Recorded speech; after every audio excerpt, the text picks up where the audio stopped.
നമുക്ക് ഇന്നൊരു night vlog കണ്ടാലോ? നമ്മൾ എല്ലാ ഫ്രൈഡേയും അധികവും ഇങ്ങനെ തന്നെയാണ് ഉണ്ടാവുക. ഓഫീസും വർക്കൊക്കെ കഴിഞ്ഞാൽ ബാക്കിയുള്ള സമയം എന്ന് പറഞ്ഞാൽ ഭയങ്കര കുറവാണ്. ഇത്ര പെട്ടെന്നല്ലേ നമ്മൾ നൈറ്റുള്ള സമയം പോകുന്നത്. നമ്മൾ ഈ വർക്കും കാര്യങ്ങളെല്ലാം കഴിഞ്ഞ് ഒന്ന് ഫ്രീ ആകുമ്പോഴത്തേക്കും എങ്ങനെ പോയാലും ഒരു 10 o'clock ആവും. ഒന്ന് പുറത്ത് പോയി വരാൻ വിചാരിച്ചാൽ സമയം എത്ര പെട്ടെന്ന് 12 o'clock ആവും അറിയോ? 12 o'clock ആകുമ്പോഴത്തേക്ക് നമുക്ക് ടെൻഷൻ തുടങ്ങും. രാവിലെ എണീക്കണ്ടല്ലേ, ഉറങ്ങണ്ടേ എന്ന്. ഇതിലൊന്നും വരണല്ല എൻ്റെ സ്വന്തം ഹസ്ബൻഡ് സപ്പോർട്ട് ചെയ്യാൻ നിനു ഷാജിയോ യൂട്യൂബ് തമ്മിൽ ബാനറൊക്കെ മാറ്റി. ഇതാണോ? ഇതാരാ? ഏതാ?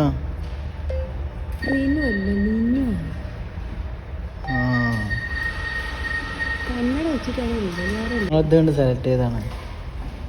അത് പ്രശ്നമായത്. മതി ഇത്രയൊക്കെ മതി. ഞാനിവിടെ ഡെയിലി വന്ന് ചോദിക്കണം എൻ്റെ വ്ളോഗ് കണ്ടോ എന്ന്. പിന്നെ നമ്മൾ അവിടുന്ന് നേരെ ഫുഡ് കഴിക്കാൻ പോയി. ഫുഡെല്ലാം കഴിച്ച് തിരിച്ചറിയും. എല്ലാ ഫ്രൈഡേയും നമ്മൾ നൈറ്റത്തെ ഫുഡ് പുറത്തുനിന്നായിരിക്കും. ഫ്രൈഡേ മാത്രം എന്നല്ല, അധിക ദിവസം പുറത്തുനിന്ന്. അവിടുന്ന് ഇറങ്ങി ബിഗ് മാർട്ട് കയറി കുറച്ച് സ്വീറ്റ്സ് വാങ്ങി. 2 പാക്ക് ഗാലക്സിയും ഒരു കിറ്റ്കാറ്റ്. ഒരു പാക്ക് നമ്മൾ റൂമിൽ എത്തുന്നതിന് മുമ്പ് തന്നെ സക്സസ്ഫുള്ളി തീർത്തു. എന്താല്ലേ? എന്നാ ശരി.